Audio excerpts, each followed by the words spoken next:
Thank you, ladies and gentlemen, for another edition of Digital Soul Presents. I am honored to have this Bay legend. He's sort of an underground legend to me. I'm just recently finding out about him within the last few years, and man, I've been pleasantly pleased with all the material and all the output that I've been seeing from this gentleman and his band, or many bands that I've seen. So I had to get in touch with him and pull him on. We're talking to a producer, arranger, performer, extraordinaire, MC, whatever bag you want to put out there. This cat touches it. My brother Shaun Bivens, also known as Shauny B Fresh. How you doing, my brother? I'm good, boss. How you doing, man? I am honored, and thank you so much for asking, man. It's a pleasure to finally meet you face to face.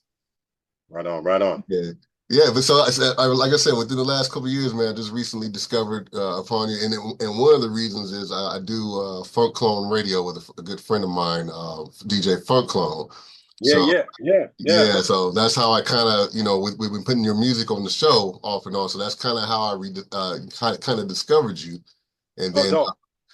of course, the Minneapolis track, that's just like, yeah, that's dope. So, Yeah, my buddy Spooky was playing that. He lives out there. He's from the Bay though, but he's in the video, but he was playing it at a party out there, recently. And my okay. drummer was like, "Oh man, when they put that song on, people were like, who is that? Like, what the hell Yeah, is that? People was all asking about it and stuff, and they were having a good time dancing to it and stuff. So I'm like, that makes me happy. yeah, absolutely, absolutely, no doubt. It has to, man. That's the reason why we make music, see people smile, enjoy it, and get the feedback. Absolutely, absolutely, man. Yeah, so Northern Cal, man. You're from NorCal. Tell me a little bit about your history as a kid growing up in NorCal. Because I mean, NorCal is so full of legends: Larry Graham, Sly and the Family Stone, Carlos Santana. I mean, so many Yeah, yeah. people from that area. So it's a melting pot. Your career seems to also present that, a melting pot of music. So tell me a little bit about your growth as a child with the music. Absolutely. So yeah, I started in East Oakland, and then we moved to a place called San Leandro, and then Castro Valley and Hayward. But yeah, I played guitar for Larry Graham. So I grew up with his son Derek, and so Derek and I we grew up and when we moved from Oakland, we moved to Hayward first, and then when we moved to that area, I met Derek Graham and Trent Gums. Trent is like Eddie Murphy's buddy, and they had a group with the Tonys, called I think it was called Hot Water or Hot Chocolate or something like back in the Okay, day. We okay, ended up hooking up with we played shows with Dwayne and them, and then well, I started playing with Larry. Larry was playing bass for Prince at that time. okay, So we had a band called Bliss. And Bliss was kind of like the second generation of Sly and the Family Stone because my father played guitar and my father jammed with Sly and Larry before they actually formed Sly and the Family Stone. So it was kind of like this, kind of like the second generation, and we went out and we yeah, played. We never released a record, but we played a lot of shows and played with Macy Gray and a lot of different people. So it was kind of like that same vibe. But Northern California, specifically Oakland, Hayward, Castro Valley, San Leandro, Fremont, Union City, all those places that kind of outside San Francisco yeah. has a big influence in different styles of music. I started off playing metal and punk. I went to a school called Sunset High, and everyone was into like thrash metal, the thrash metal thing was born really in that region with bands like Exodus. And I went to school with the guy, the original bass player for Metallica, Cliff Burton was right Wow. up the street, and then you had Y&T coming from that area, you had Exodus coming from that area, you had Forbidden Evil, all these bands, Machine Head. So everybody was into the metal thing, and then my sister was really into the whole funk thing, Larry Graham, and of course Sly and Family Stone, even my dad, and then the P Funk thing hit. But for us as kids who listened to metal, we just when we heard Prince, we lost it Yeah. because we were into the funk, and Prince brought in that whole mixture of funk, new romantics, new wave, if you will, all of that together. And for a Bay Area kid, that what else do you need but somebody who can throw everything into one pot and come up with that Yeah. sound? So yeah, Yeah, I can absolutely relate to that. As a kid, also, we got to be the same age because I'm just listening to all those groups and everything that you're mentioning because I just remember like, David Bowie in the late 70s and Yes. into the Police and Gary Newman and Kraftwerk and Yeah, all those yeah. different things that were kind of left field, Yeah. Duran Duran and, Missing persons. yeah, Yeah. Missing Persons and Yeah. Bananarama and all those things. So I remember that era and I was very, very into it. And I remember like that era when Prince came and Right. he kind of met everything in the middle. And it was just like, Right. who is Yeah. this cat, man? Yeah, you can hear all of that, especially like, my favorite Prince record is a Dirty Mind record. And Yeah, then man. Controversy. So Dirty Mind and Controversy are my two favorite Man, Prince records in 1999 too, but you can definitely hear that new wave influence and come stuff. on now. Yeah, Yeah. no doubt. Yeah, Yeah. those three albums right there are at the top of the list for me, man. Absolutely. Perfect records, front to back, every song. Yeah, no doubt, no doubt. You can always go back to them, and they still sound as fresh as they did when they was made in the early '80s, man. Absolutely, Yeah, absolutely. yeah. Yeah. What is some of your earliest memories of like the first instrument that you picked up and started to really hone in on? Drums, when Okay. I want to say 7 or 8, my parents got me this from Toys R Us. It was like a Toys R Us. I think it had Jeffrey the Giraffe on the kick drum or something. It was a Toys R Us drum set. And I was banging on the couch, and like a lot of people say, you got the wooden spoons, you banging on the Yeah, couch and everything. The parents were like, okay, enough. So they bought me this crappy little drum set, threw me in the garage, and just let me go crazy. I mean, within the first week, all the heads, those heads were like paper thin, on the drums. All the heads were crashed in, and so I had to finally get like a little cheap CB700 drum set, and I got that. But then when I hooked up with some of my friends, we found out later on that we were cousins. When I moved to Hayward from Oakland, I met up with these kids and all black kids, and they really were into Kiss. They were like extremely into like, and I never heard of Kiss before. I'm like, what are you guys talking about? But then I saw the album cover, with the blood, Gene Simmons with all the. I was like, yeah, okay. And, yeah, yeah, my cousin Charles was like, okay, we got to start a band. And then we didn't. Nobody knew how to really play, so we were like, okay, what instruments are you gonna play? We're like, I play drums, but I don't have a drum set, or I had a drum set, but I wasn't really like, I was kind of like falling away from the drums. And my cousin Charles had a guitar. I said, well, you yeah, trade me that guitar, I'll give you these drums. And he gave the drums to my cousin Alan. Charles became the singer. My cousin Fernando became the bass player, and I de facto guitar player. So I just started listening to like anything that was on the radio, mm, metal wise, especially like Iron Maiden, early, second generation of Black Sabbath with Ronnie James Dio. yeah, Those records taught me how to play metal. yeah, And then Prince came along. I really started getting into him around 80, 82, and then I started learning how to play, like songs like Bambi and stuff like that. So I was getting sprinkled in there, along with the early hip hop stuff, that we were getting on in Oakland out of KPOO. We were getting, the Johnson Crew, Soul Sonic Force. We were getting all those early, like, yeah, electro-funk things. yeah. So that's where that comes in as well. Yeah, absolutely. You can definitely hear it in your current projects or projects you've been doing all along, man. Yeah, they're excellent. Excellent throwbacks, Thank you. Yeah, yeah, yeah. Yeah, Yeah, if you're an old school b-boy like we were, breaking and popping and yeah, locking and all that, strutting, then it's gonna be right up your alley. yeah. It's funny because a lot of those tracks from that era, like when you go back to, because I mean, I used to DJ back then in that era too, and a lot of the craft work and a lot of the Cybertron and things like that, Sure. Twilight 22, things like that. Um, Absolutely. they sounded so ahead of their time at that time. And then even Yeah, now in 2025, you put that stuff on and it still sounds futuristic. And it was made yeah, 40 years ago, but it yeah, still yeah, sounds yeah. so way up here. It's crazy. Yeah, and the technology was so limited, Yeah. but I've always like, I'll tell my son, I say, listen to an Earth, Wind, and Fire record, the way it was mixed. And then think about what went into that record. Think about how many tracks had to be utilized, a couple big old Studer machines, 2-inch tape, and sync together, like 48 tracks of just all this stuff. And sonically, it will smoke anything that's come out in the last 40 something years. Yeah. Because the way we record music now, it's a pipeline. It's a bottleneck of information coming out of ones and zeros out of just two little things. When you back then you had these big consoles and stuff, and the tape, Yeah. which gave it its own life, and more separation and just punchy and warm. So we try to create that in our recordings too. And you know, I'll master to tape a lot of times and I like to use mixing consoles, you know, when I get my hands on them. And I try to use a lot of tubes, you know, so it'll have that same feeling to it. So when you hear it, you know, the layman's not going to recognize what it is, but when they hear it, they're going to be like, something about this sound is familiar. Yeah, it's familiar. Right, right. Yeah. They might know they don't care what went into it. You know, Hmm. nerds like me and you know, we dig it.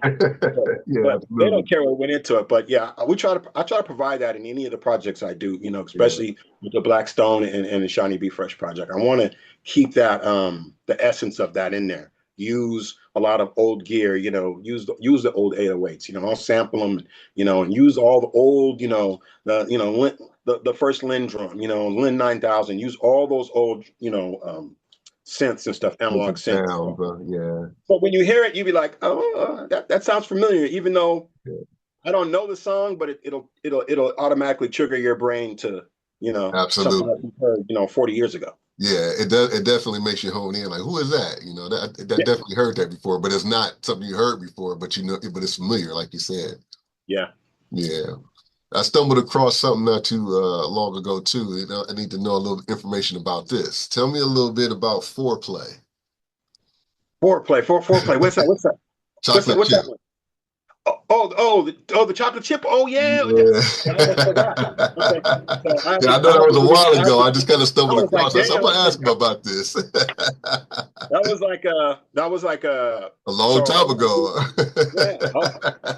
I want to say 91. I was in a group called the Wild Boys, and we were like one of the first rap groups in the Bay Area to get like a big record deal with Fantasy Records, where you mentioned Cybertron. So we're on the same label as Cybertron was Very cool. when they made their major label debut. So that group started disbanding, but we got to deal with Elektra first. And then when we got over to Elektra, you know, we're kind of getting jerked around and ripped off, and you know, and I don't want to say any names, but you know how it is when once you hit like a major with Warner. So I split off the group. I agreed to stay and produce, but I was a DJ and producer in the group. Me and DJ One were the DJs and the producers in the group, and so when I left the Wild Boys, I went to I had enough money to buy some small little cassette 8 track, and I started making these demos, right? And this is the time when Father MC was in, and all of that, the Candyman and all Yeah. that, and Vanilla Ice, kind of like a more smooth, club, baggy pants, what I'm saying, that whole thing Oh was in. yeah. So I was like, let me get a record deal. So I started the record off, and it started really backpack. It started really Tribe Called Questish, if that's a thing. And by the time I got done with the demo, it was funky demo, but it was very polished sound. It still had some Minneapolis flavor to it. So we shopped my management at the time shopped the deal, and we got an offer from RCA BMG.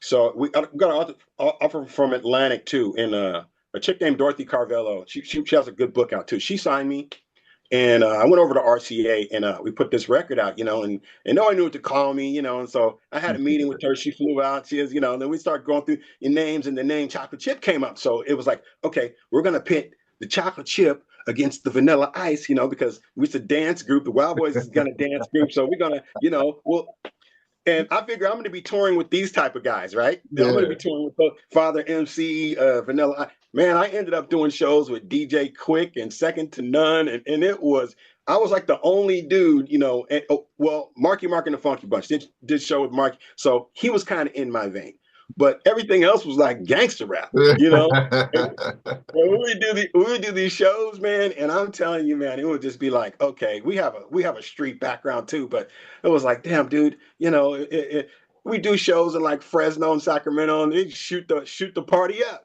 So I Yeah. said, you know what, enough rapping for a while, I'm gonna get back to playing guitar, man. This is just too crazy. Yeah, that's enough to change your mind, right? Yeah, I almost forgot about the old chocolate chip. That was I was telling my brother, I was like, man, chocolate chip got paid on that deal too, Yeah. because I never released an album. I only released a single. I Right. recorded an album, got the budget for the album. They paid me, and they gave me what's called not an advance, but a signing bonus. I had a production deal Okay. with them. So, and basically the contract said, hey, if it doesn't work out and if we don't feel it's, doing what it needs to do and blah, blah, blah, then, shoot, man, you can freaking, you can keep the dough and walk, and it was Right. cool because I did I think a show in San Francisco with the Fushnikins or something. And I opened up, and by this time I was ready to, go back to my first love, playing metal. And we did this show, and we opened up with just a radio show, like KSOL was changing into WOW 94.9 or something like that. And I came out. I did like a little bit of hip hop, right? Did my little regular rap. I had my dancers, I had these twin dancers. We were doing our little steps and everything. And then I freaking mid show, I put on a break beat, and I just bring out a guitar and I just start shredding. I'm like, I mean, freaking hammer. I'm doing whole Eddie Van Halen tiles, like solos, and the Yeah. whole crowd was like, just sitting there. They're Wow. going, the record company, everyone's going, what is going on? They were like, this kid is crazy, right? So I pissed them off on purpose, basically, so that I could get out of my contract. And then I got out of my contract, and then my cousin Charles, who started my first band with me, we ended up going over to Geffen. We had a deal over there with a band called Black Magic. If you listen to my YouTube page, you'll see a post called Black Magic, and he was the lead singer. And we had a metal Okay. band, and yeah, and we got to deal with Geffen, but he got killed in a shootout with the Hayward police Mm. before that record could ever come out. So So sorry to hear that. Yeah, that's yeah, too, man. Yeah, yeah, crazy. yeah. Yeah, that's a very interesting story though, how it all came to be. Yeah, Yeah, yeah. yeah. Hundreds of stories. Yeah, I can imagine. Yeah, I can imagine. Yeah, the life artists and entertainers live. We come through many, obstacles and journeys and Yes. loopholes. There's always something happening in every corner of the world with us, because we got to move around and, Yeah. with people and things like that. So it's always something happening. Yeah, you're constantly changing hats too, and Yeah, yeah, and especially when you're people like us. I think people that grew up in that late '70s, '80s, '90s, we're so eclectic when it comes to music. We yeah. hey, one minute we feel like doing this, next minute we feel like doing that. And Yeah, yeah, absolutely, absolutely, and I love that nowadays we all have the freedom to be able to do that with being independent artists and being able to kind of control our destination exactly, for most parts. exactly, Yeah, exactly. Yeah. yeah. So And I do remember deadlines and a lot of strains from major labels to deliver yeah, deliver by a certain time, and things needing to be approved by 5, 6, 7 people who really don't know that much about music. A bunch of bean counters. yeah, the certain ties, right? The suits, yeah, Yeah, we know all about yeah. that. They got to get paid. I get it. Yeah, it's a job, it's a business. It definitely is. Yeah, absolutely. How long did you play guitar for Larry Graham? I probably was with Larry and those guys. I want to say about between 2 and 4.5, 3 years, something like that. Okay, Yeah, okay. yeah. So mid '90s, and then Okay. yeah, up until mid to late '90s, up until about 2003. I think we did the California Music Awards in Oakland. They gave them an award. They gave like Green Day an award, and I think 2003 was the last, like right, kind of like the rounding off of the shows that we did. Yeah, yeah. And I know that was around the time that Larry was playing with Prince. So I know you Exactly. had to kind of see him finally up close. What was that feeling like, finally seeing one of your heroes up close? That was cool, man, because we got to what Prince would pop in on our shows from time to time for Bliss, because Mhm. we Bliss would open up for Larry, and then Bliss would be the backing band for Larry, Okay. and Larry being a bass player for Prince, Prince would do his whole little thing where he'd pop in a club and he'd be there watching you. You wouldn't even know that he watched you till after the show, you Yeah, know. yeah. But they pulled up in a bunch of buses in San Francisco. I think the club was called the Independent in San Francisco in the Fillmore. So Okay. they pull up, and I don't even know if he's in there or he's coming out or not. But we do a show, and we have a good show that night, and Prince was there. We freaking he watched us do our thing. We played with Larry, and then they had a show, I think, the following night in I think the Shoreline or something like that. Down, over by me. I'm out outside of San Francisco now. And then after that, Prince played a smaller club. Like one of my favorite clubs to play in San Francisco is no longer there anymore. It's owned by Boss Skaggs, and it's Okay. called Slims. So Boss Skaggs Slims Club, they just did like a show, just pop up, tell the club 10 minutes before something that, hey, we're coming, we're taking over. And he'd come, and we get to hang out backstage. I'm on the tour bus. Eddie Murphy's on the tour bus, and it's just crazy. But you watch from the side of the stage, you watch somebody with a level for the craft that is very inspiring. And it's going to do two things to you. It's going to be like, you know what? I'm going to quit and put my guitar down and Yeah. never play again. Yeah. Or I'm so inspired that I'm going to just freaking Work grind so harder. hard Yeah. and focus on my instrument, and his guitar tech was calling me. I think after the show that they saw us play, they were like, man, you need to come out and try out for the band, And I'm like, man, freaking Minneapolis. And then, I would talk to his guitar tech, this guy named Takumi. And I said, Takumi, what's the weather like out there, bro? He's like, well, it's about 14 degrees. I'm like, 14 degrees? And Oh no. he's like 14 degrees below Yeah. zero. Oh I'm no. like, wait a minute, we're not doing no negative zeros, bro. But Mm-mm. I heard about all the things you had to do to be in the band. So they told me I had to learn the band, basically a funk style, a pop style, which I could handle the funk and the rock and the pop stuff. And then like he would do, sometimes he would just, play a jazz festival. So you would have to learn the whole same, 400 songs, which I don't know nothing about jazz. You know what I mean? Yeah.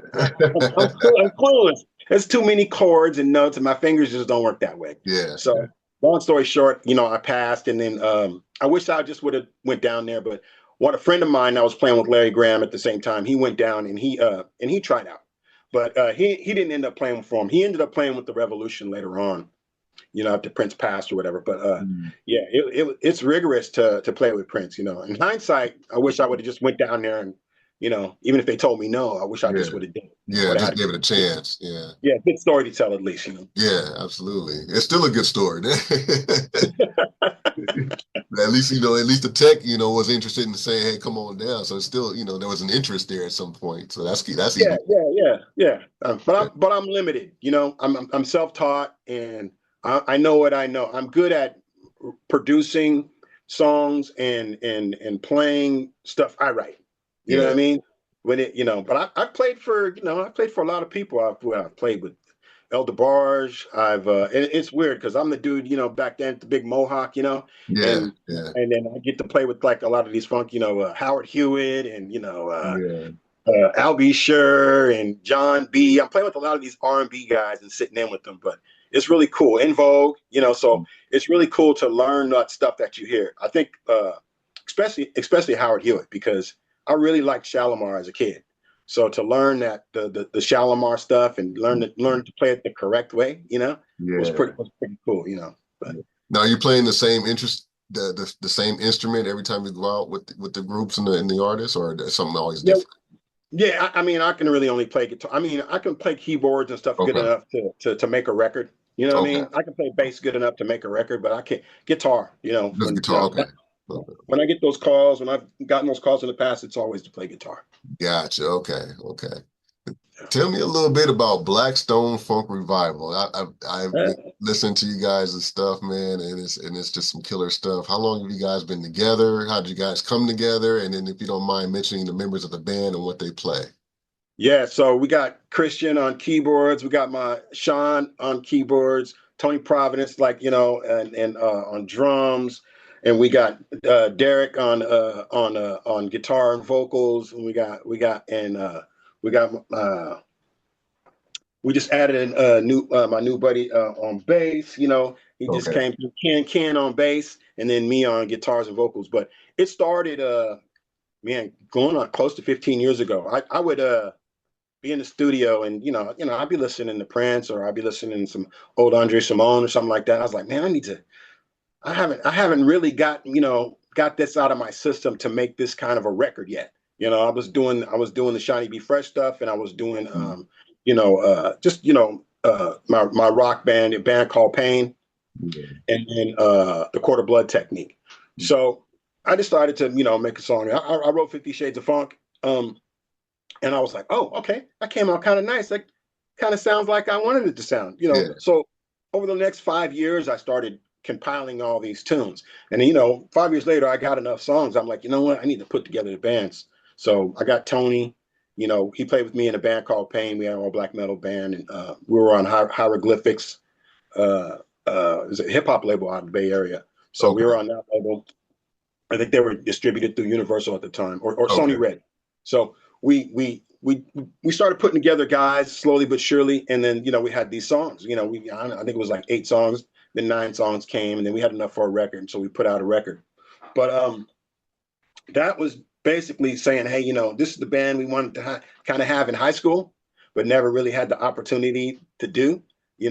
So we did a couple of shows early on. I think we opened for what was it? For Stokely. Okay. So we played with Stokely, and and Stokely, after we were hanging out talking, he's like, "Hey man, where you guys from? You guys from Minneapolis?" And we're like, "Nah, man, we're from down the street, bro." And he was like, "What?" He's like, "Man, it's so refreshing to hear somebody to do that." He's from Minneapolis, but his Yeah. sound is a lot different than what you would call the Minneapolis sound. Right. Right. It's more of an R&B sound, Right. funk, soulful, and stuff like that. So it was a good compliment.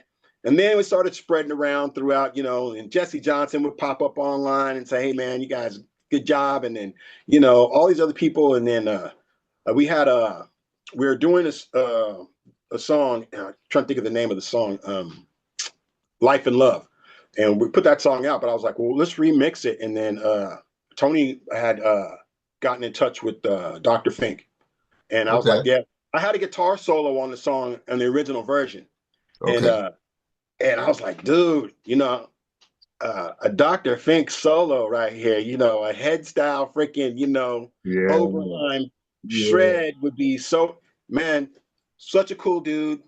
Freaking, I literally within like 2 days sent us back like, 36 bars of him just wiggling, just Yeah. going bonkers. And then I got it in the studio, I hacked it up, and I said we got to re-release it. So we re-released it, and we got Dr. Fink on the track. And then I was Yeah. kind of like, once we kind of got that stamp, we were like, okay, let's start doing some shows now. So that's how that whole thing happened.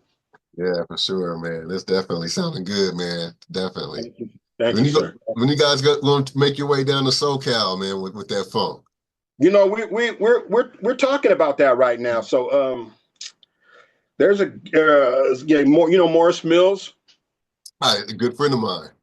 Okay, so Yeah. I chopped it up on the phone with him a few times. So he's Yeah. like, we need to put together a show. It'd be me, you, and maybe Slapback or somebody like that. I go, Mhm. hey, whenever you guys want to do it, that sounds like a great lineup. But Yeah. that's because I know so many great musicians growing up. The last 40 Mhm. years out here. I mean, just even Prince. Most of the time, he would get his guys from around here somewhere. Yeah. Whether that be Sheila or or John on drums. Yeah. And Levi, which is the homie. All Right. these, a lot of, what was a Rosie? Everyone's from around here somewhere. Right. So he would pick a lot of Bay Area. There's just a lot of bad musicians in the Bay Area. I don't know if it's the Yeah. church thing. I don't know, but because a lot of them come out of church. I miss the whole gospel chops thing. I just gospel is that is like, to me, is like, yeah, it might as well be jazz. You know what Yeah. I'm saying? Yeah. Yeah. You went straight into the thrash metal. You just went straight into I just went in the headbanging and jumping around with head like a first, guy. right? Yeah. I was like, oh, I need to get out my aggression. I need a distortion pedal. Yeah, yeah, yeah. I heard that, man. I came across a book too, Sex, Thugs, and Rock and Roll, man. This is one man's journey to God. Um, Absolutely. I'll be honest with you, I have not read it, but I'm very, very interested, and I want to know if you can tell my audience a little bit about that book that you did. Okay. Well, just like we're touching on all these stories that I've, and stuff that I've been through in the business, and what the business can do.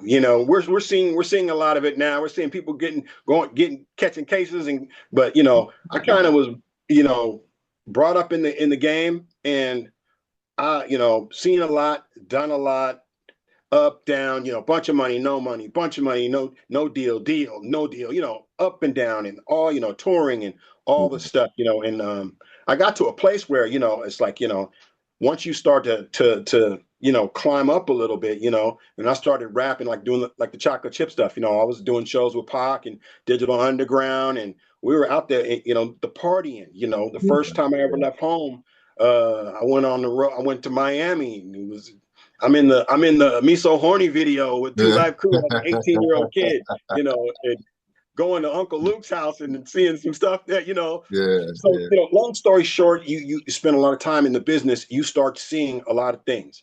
yeah, And then the stuff that you wanted as a kid, whether that be, the partying, the girls, the drugs, or whatever, you get it, and you get it in droves. But what happens is you be careful what you wish for, yeah, So I got that. And I got that in spades. And what happened to me is, I got really turned around, and I lost the focus on the music and the partying and the women and the drugs and the drinking, became the priority as opposed to the music. And I was like, well, none of mm, this stuff is making me really happy. What's missing, you know? And I was like, my mom is a devout Christian, and one day I just, I was going through a divorce, and my kids are, are moving away, and yeah, and yeah, just beefing with my then girlfriend, who's now my wife now, but like, and I was just like, you know what, God, I just went to church one day in a Catholic church, man, and I mean, my life was in shambles. I was mm, like, had got busted, with some drugs, and I got a court date coming up. I'm probably gonna have to sit down and do a little jail time, mm, and I was like, God, if you're real, I'm gonna need help, because I'm thinking about driving out to the Golden Gate Bridge at this point, and for me to say something like that is like, I'm too selfish to kill myself. You know what yeah, I'm saying? yeah, So yeah, at that point, I was just like, God, I'm gonna need a turnaround. You gotta reveal yourself to me, or else I don't think I'm gonna be around very much longer. And he did, in a major way. Eventually, things started to fall away. I did have to go sit down for a minute, because I was playing in the streets, And yeah, for me, I have that background as well. I came up in the crack era. yeah, My older cousins were some of the bigger guys in the Bay Area, San Francisco and Oakland, some of the bigger drug dealers. Let's yeah, keep it what it is. There's in the pimping and all of that. And I ran with those guys as a kid. And I think that was kind of like the ebb and flow. When the music thing wasn't doing well, I'd go back to the streets. When the streets thing, when I got another record deal, then I'd get out the streets, and I did that for years until it finally caught up to me. And I remember looking at. I was at my studio one day, and I was looking at, you know, a shoebox full of money. I got a brand new whip. I mean, I bought cash, you know, and I was like, I got all this money, and I'm the most depressed I've been in, years. mm, And at that time, I decided, hey, you know what? I really got to start seeking God again. So that book you mentioned is a culmination of 35 years of debauchery and music and street business and stories about all of that. And then I put it all into a book. yeah. Yeah, That's and awesome. my journey to faith, I'm a diehard Christian right now. You look at my, my if you know me at all, but if you look at my Facebook page, you're always going to see posts about Christ, and Yeah, I'm 10 toes down in that now. yeah, yeah. That's definitely a testimony, man, and to share it with the world, getting it off your chest and sharing it with the world is definitely a personal revelation. I know it is. Absolutely, Yeah, absolutely, absolutely. yeah. And where can my viewers find that book if they're interested in getting it? You can get it on Amazon. You can Okay. get it on Amazon. You can hit me up on my Facebook page. I got hard copies too. I know some of us like the I'll send you a copy, the physical, thing. That's why we do vinyl and stuff like that, Yeah, because yeah, yeah. people of our generation, we like that. But To if you touch it. want Yeah. to get it on Amazon, you can swoop it on Amazon. And yeah, Sex Thugs Rock and Roll: One Man's Journey to God, and it's tons of stories about a lot of people that you grew up listening to, and then and criminal life. You know what I'm Yeah. saying? Sounds like a good read to me. It's a quick read. It's only like 220 pages, something like Yeah, that. But yeah. it packs a lot of in there. That's dope, man. Awesome, man. Yeah. Tell me about the Shiny Be Fresh moniker. Where did that name come from?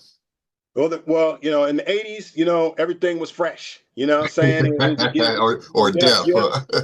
You dope, fresh, Yeah, or or deaf. deaf, So yeah. you had those three, and fresh for me was like, okay. I started off DJing probably like around a little bit after I was doing the heavy metal thing. I got into DJing and breakdancing and popping. It was really big out here. So I said, once I got enough equipment and the equipment that I wanted, old drum machines and all stuff, I said, I'm going to start making some of this old hip hop because hip hop is trash right now, bro. And I Yeah. was like, it's whack. So Yeah. I started going and I said, well, if I'm going to rap, first off, I ain't going to, I'm not doing any more gangster rap. I did that in the 90s. I'm not doing anything with any profanity on it. For me, what was the best era for hip hop? And I would say the golden age of hip hop and the second wave of hip hop. The first wave was your 70s party, party rappers, Busy B and, Funky 4+1, which stuff I love, Grandmaster Flash, stuff I love. But when the electro sound came in and Soul Sonic Force came in, man, forget about it. And being a popper, when looking for the perfect beat or Renegades of Funk or Planet Rock came on, you was unstoppable. So I said I wanted to start making music that was the best time in my life when it came to hip hop, dancing, and rapping. So I started, just like I did with the other project. I started compiling a bunch of tracks, and then, I would post, every now and then a song here and there, and then some label from Germany just hit me up and was like, "Man, do you have any more of this stuff?" I'm like, I got tons of this stuff. It's just sitting there, Yeah. So we put out a record, the first record, Can't Stop the Rock. And I think it's 12 tracks on there. Put that record out. And people, especially, in places like Brazil, the UK, Germany, Central South America, I mean, Australia, I get people from all over. I mean, I didn't even know they had the internet in Cuba, bro. I had Wow. a guy sent me a picture of him coming out of this little house popping the Cosmic Bop song I did. And Oh, he was wow. getting down. And people send me clips of them dancing to the songs. So I That's was like, oh man. amazing. Yeah, it's it's That's so amazing. it's so cool because it just takes you back to that era when it was fun. It was about dancing, Yeah. battling, It just felt good. DJing. Yeah. Yeah, the graffiti aspect of it Yeah. all. The DJing. I used to be a DJ. They used to call me Dr. Scratch. I was in transforming and scratching. I had my little. I had the cheap techniques. I had the ones that had the feedback. You tap them and it do do do do do. Okay. I, Them, I, them I didn't them have the was not the 1200s till way 1200s. later. Not the Yeah, 1200. I didn't get the 1200s till like 5 years later. I had them bad ones, boy. That kept skipping. We used to have to put I know exactly a which one you're quarter on the talking needle. about. Oh, it's terrible. You But made it work though, right? yeah, I made it work. I was getting my scratch on. Freaking. I had so much weight on the needle that the freaking record was just, man. I had that. What's that record? By DST. So why is it fresh? So why is it fresh? I wore that fresh out. I think the Yeah. needle almost went through the vinyl. That's funny. But yeah, that's where the Shiny Be Fresh thing came from, and it was cool because then I started getting people that were hitting me up. I'm cool with the guys from Media Circus. I used to watch them pop and lock. They've been getting down since the '70s. Okay. They were called Demons of the Mind back in Boogaloo Dana and Fazo. These guys are like Bay Area legends. So I'm getting all these legends. Sean Tycho is another Bay Area legend. Filipino cat could just destroy anybody in a battle popping. And he used to do the whole thing where it looked like he was a strobe light, that ticking. Man, then we got OG Mike and Doc Lock in the last video we did. So for me to bring back, I'm going to try to bring back my old breakdance group, from out in Tracy, California, bring them in and do a video. So just like to bring back that whole thing, the graffiti, the DJing, the MCing, the dancing, bring it all back in and it's just fun, It's Yeah. probably the most fun project I get to do. My DJ Ajax, and then my brother's like, V Love, he holds the radio. You know what I'm saying? Like LL having the radio. Do the Yeah. same stuff, and we're on Pumas, gazelles, fat laces, Yeah. Yeah. and we wear Kangos. We keep it, authentic to that time. Yeah, I was checking out some of the videos before, and man, like you said, the Dookie ropes and all that. I was like, oh, this is all in. I said, this is cool, man. This is cool, man. Taking me back 40 years back, man. Man, yeah. That's I mean, that people were like, man, my kids were like, you just stuck in the '80s. I'm like, yeah. What a great Yeah. time for music, the 80s, you know? Yeah. Just a colorful time for music, you know.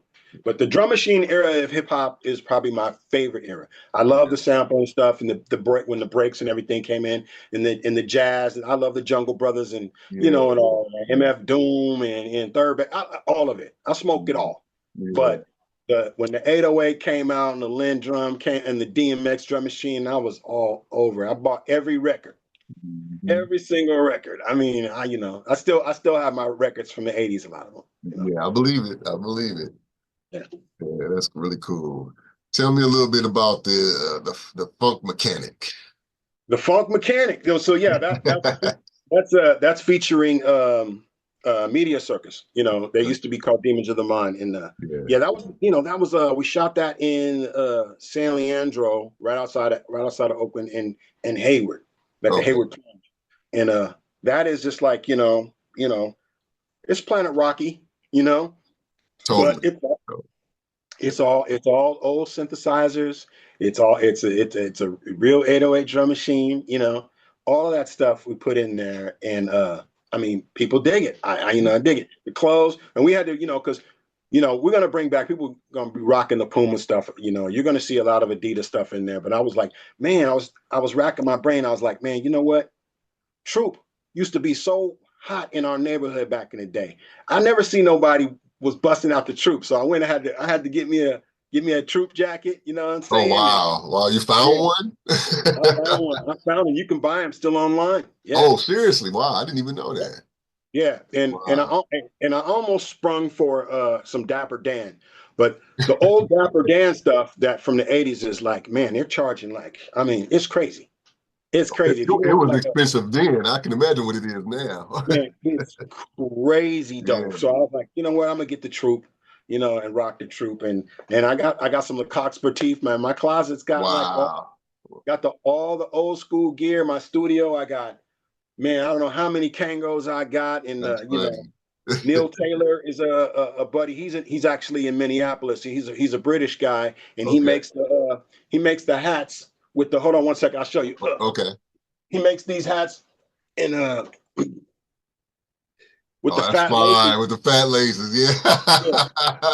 Yeah, and Dope. he also makes the Yeah. Kango ones. So he made What me. does it say on the back there? Does it say something Um, on the back? oh, this was an EPMD one, Oh, but wow. Okay. yeah. Okay. So he has all kinds of them. He has That is this dope. one. This one is a Beastie Boys joint. You know what I'm saying? Nice. Yeah. So, but he's made me two bucket hats. With my Shiny Be Fresh logo on. Hold on, Yeah. man, hold on a second. Let me get Yeah. one. Yeah. Let's see them, man. Let's see them joints. Yeah, this is my guy out of Minneapolis. I think he's Minneapolis. Shiny Be Fresh logo on Oh, there. yeah. That's fly. Yeah, I rocked this in That's the fly right yeah, there. Yeah. yeah. I just rocked that in the Rock and Don't Stop It video, and then this one, my Yeah. other logo. Try to be And then, fresh. The fat lasers. Yeah. Those are super tight. I love it. yeah, so I did Love that it. for the Love of Hip Hop video. I rocked that one. So there's a big community of us old heads who grew up in that, drum machine Yeah. era, the electro era, early Run DMC era of hip hop, and it tell me it's like the funnest thing. So I'm bringing back all these people. I just did the Rock and Don't Stop video. We're riding the BMX bikes. You know what Yeah. I'm saying? Yeah. And we're on the BMX bikes. Me and my buddy Dennis Connor, who just passed away like 4 days ago. Mm, mm. And probably one of the My best days I got to condolences. have. Yeah, thank you, man. Probably one of the best days I got to have with my guy I grew up with. Yeah. And Yeah. just ride. We got the cameraman on the back of a truck, and I'm rapping. We just smashing through the hood. I mean through the hood. You know what I mean? Yeah, Riding that's so cool, man. on our BMX bikes, and then got the Yeah. DJ. We got Like OG like Mike back and in the Doc. day, huh? Yeah, yeah. Yeah. Got OG Mike and Doc Block in the video. And OG Mike is, he's a school teacher, but he's been boogalooing old school white cat, been boogalooing since like the 70s. Yeah. Yeah. I'm saying he's in his late 60s now. He might be in his early 70s now. Yeah. Legendary. Yeah. Still getting down. Yeah. That's crazy. Yeah. So that's what I like to do. I like to make that music for our generation. If other people like it, cool. If you don't, it's not for you. It's for us. you know. Yeah, yeah, absolutely. Yeah, I really dug into that. Keep it old school, man. The new latest joint that you did. I love how the beat changes in the middle of the song, and Yeah, yeah, yeah, yeah, yeah. yeah. I like that concept how you did that. It was very unique, man. I love it. Yeah, and that was the DMX drum machine. I Mm. usually stay with the 808, but every now and then I'll hit that DMX in a couple of tracks, you know. Yeah, yeah. That definitely was a curveball the way it started off, and then when you flipped it, I was like, oh, okay. I was like, I dig Right that. on, right on. Appreciate it, appreciate it. Yeah, very cool. What's going to be next on the agenda for Shawty Be Fresh on the music tip? I'm gonna try to get these guys. I mean, it's not that easy, you know. Everybody's getting older and got families Yeah, and grandkids at this point. So I'm gonna try to get these old guys I used to break dance with my old and try to get them together and shoot a clip. yeah, I got a few songs that I've done. I might put out another EP, and then I did another deal with a smaller label out of San Francisco called Diatron, and it's all they do is vinyl, electro, you know, and they do some Italia disco, you know, and stuff like that. But I finished the record, I turned it in, so you know they're gonna go all out. So that they, you know, they do artwork, they do comic books and all kind of stuff. So that's in the work. I think I know I just did a deal with them, and I think I know Arabian Prince just did a deal with them as well. So I don't know who's next nice. to release, me or him. So if it's him, then mine will come out after his. But that'll be for Shiny Be Fresh, and then hopefully I'll do like another EP with our label out here, and then and get that out. We did that. We did this just came out a couple years ago. This joint, Yeah, yeah. electro hop. Yeah, electro hop, and it's Yeah. vinyl, so you can get this stuff on wax, you know. So Okay. which is like, you know, for DJs that's golden, you know. Yeah, yeah, You yeah. know that And where can we get the vinyl at? you can get the vinyl on Save Our Sounds out of Europe. They distribute it all over the world, and you can get it through us. And they also, I think, eBay has them, you know, and the digital you can get through. I can distribute it through Sony, so you can get it's everywhere. You know, yeah. Sony Orchard distributed, yeah, and along with my label Zulu Funk and Curtain Call. So that's out there. You can get it Amazon, you know, Apple Music, Cool, all title, all of that stuff. cool, cool. And I know we mentioned the quarter blood technique a little bit earlier. Is there future plans for any releases or any concert tours coming up for the group? We just did a couple of weeks ago. We just did the big festival they have in San Jose, California. We just did that, the Sofa Festival. Okay. Um, I'm in the works of doing a new EP. I think it's been like 4 years since the Quarter Blood Technique did a Yeah. record. So I'm gonna probably do an EP, 5 songs, 6 songs. So you know, and that's all spiritual hard rock. You know, so you like that'll drop pretty soon. Yeah, we're looking forward to that too, man. You got your hand in so much, man. I just don't even know where to begin to ask you. Okay, what are you doing next? When is that going to come? When is this? We're just going to just Right, wait right, and just see what you do next, man. right. Yeah, Yeah, I did an interview with this lady, and she's like, "Yeah, you like the musical Sybil." yeah. It's like when do you sleep, right? Yeah, yeah. You know, I sleep long enough to have energy to make music. I hear you. I hear you. You got to have the energy, man. And if you love what you're doing, man, it's just going to motivate you, and it's not going to feel like work, and it's going to be fun, and you're going to enjoy doing it to the fullest anyway, no matter how long it takes or how much you put into it. So you just got to love it. Yeah, God gave me a gift to make music and to make people happy. But you know, it's not a little known secret anymore. It's just my way of making music. And then if you dive deeper into the music I make, and then you dive deeper into the man, it's my way of kind of being sneaky about getting you to follow God. You know what I'm saying? Yeah. So ultimately, that's the ultimate goals: get you to be more Christ-like and get you to follow Christ through the music. Yeah. However I can get you in, that's how I'm gonna get you. Yeah, that's absolutely correct, man. Because a lot of artists have done that with that path. Let's do it through the music because it's a different time and a different generation.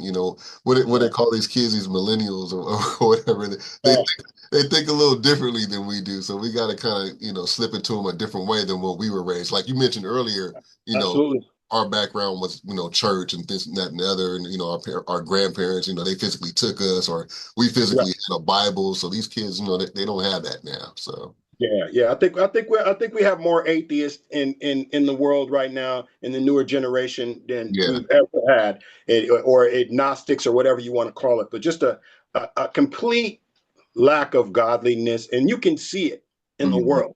I mean, it proves itself every day. I mean, we've never had more. Not to go on a Debbie Downer, but like all these school shootings and stuff. We never had that in our generation. Yeah, yeah, So we know there's a spirit that's working right now that is anti-Christ, anti-God spirit in the world.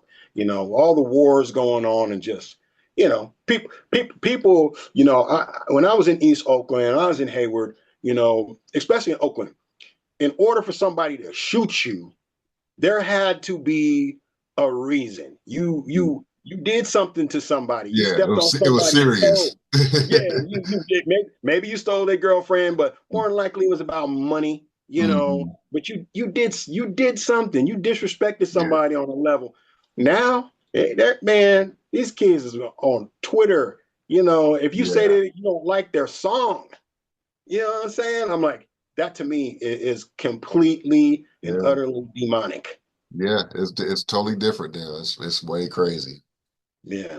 Yeah, unbelievable. But with that, man, you just keep doing what you're doing, 10 toes down, staying positive, keep reinforcing the message to the music, and keep giving us that funk and that rock and all that MCing and B-boy. Just keep giving this to us, man. Yeah. I'm, Keep I'm, doing I'm what going you to do do, my very brother. best. I'm going to do my very best, man. I really appreciate you, man, just, reaching out and giving me an opportunity to pump my jibs for a little while about this stuff, Man, I'm, because I'm I'm truly honored that you even came on, so I appreciate you too as well.